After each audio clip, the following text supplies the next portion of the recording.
కొంచెం ముందు తాగేస్తాం మళ్ళీ మాట్లాడతాం.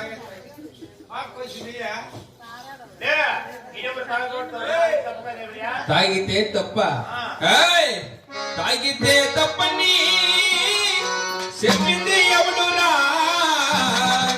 తాగేది శాతగాని వానెట్ల ఎడవై ఉంటాడురా? ఆలిని కొట్టద్దని మరిది ఎవడురా?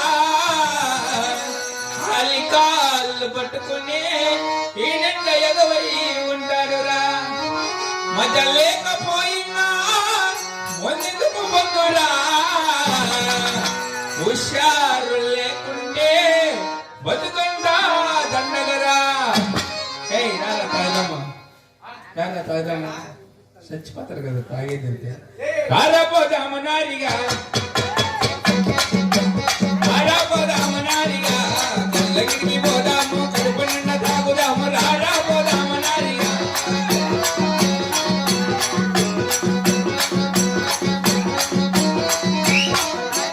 నేను తాగేది వాళ్ళు తాగినా చూసుకోండి బాబు. నేను తాగేదంటే మెట్తో కొట్టుకునేది మనం.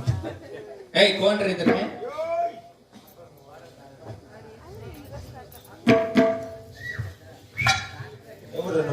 ఇన్స్పెక్టర్.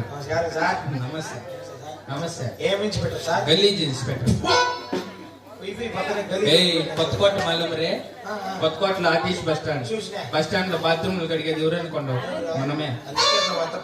బాత్రూమ్లు కడిగి కొడుకు సావుకారి కోట్లు సంపాదించిన. మా బాబు పుట్టాడు, 5 ఎకరాలు ఉన్నాడు. నేను పుట్టాను, 4 ఎకరాలు అమ్మాను. నా కొడుకు పుట్టాడు, పోయింది. మాకింకా ఈ ఊర్లో పని ఏముంది? మా నాయన పుట్టి 5 ఎకరాలు కొన్నాడు. నేను పుట్టి 4 ఎకరాలు అమ్మేసి నా కొడుకు పుట్టినాడు. ఉండింది ఏ చట్టం తాగకపోతే నా కొడుకులు అనుకుంటా. మేమేం తాగేసి అయిపోయింది కదరా. బిల్డింగ్ కట్టిస్తారు. 30,000 మంది మేస్త్రీలు, 40,000 మంది కూలోళ్ళు, 70 లారీలకు సిమెంట్, 90 లారీలు కంకర, 100 లారీలు ఇసుక.